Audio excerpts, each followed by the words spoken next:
ሰላም ጤና ይስጥልኝ። የአንድ ዩቲዩብ ነው።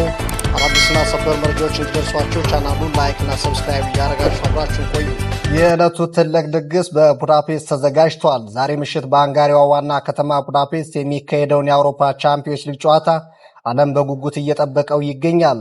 በአርሰናልና በፒኤስጂ መካከል የሚደረገው የዘንድሮ የ2026 የአውሮፓ ቻምፒዮንስ ሊግ ፋይናል ጨዋታ በኢትዮጵያ ሰዓት አቆጣጠር ምሽት 1 ሰዓት ላይ ይደረጋል።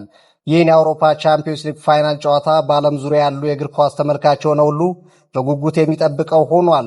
በአርሰናል በኩል የዘንድሮውን የእንግሊዝ ፕሪሚየር ሊግ ዋንጫ ማንሳቱ በክለቡ ተጫዋቾችና በደጋፊዎቻቸው ዘንድ ትልቅ መነቃቃትን የፈጠረ ሲሆን በመላው የእግር ኳስ ተመልካች ደግሞ ለቻምፒዮንስ ሊግ ፋይናል ጨዋታውም ከፍ ያለ ግምት እንዲሰጠው አድርጓል።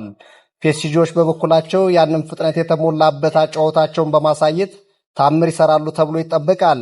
የዛሬውን ተጠባቂ ጨዋታ ጀርመናዊው የ42 ዓመቱ ጎልማሳ ዳኛ ዳንኤል ሴበርት በፑሽካሽ አሬና ስታዲየም የመሃል ዳኝነቱን ይመሩታል ተብሎ ይጠበቃል። የዘንድሮውን የ2026 የአውሮፓ ቻምፒዮንስ ሊግ ዋንጫ የአምናው ሻምፒዮን ፒኤስጂ ያነሰዋል ወይስ የዘንድሮውን የእንግሊዝ ፕሪሚየር ሊግ ዋንጫ ያነሰው አርሰናል የዋንጫ ጥሙን ይቆርጥበታል የሚለው ጥያቄ ዛሬ ምሽት የሚመለስ ጥያቄ ሆኖ ተከስቷል።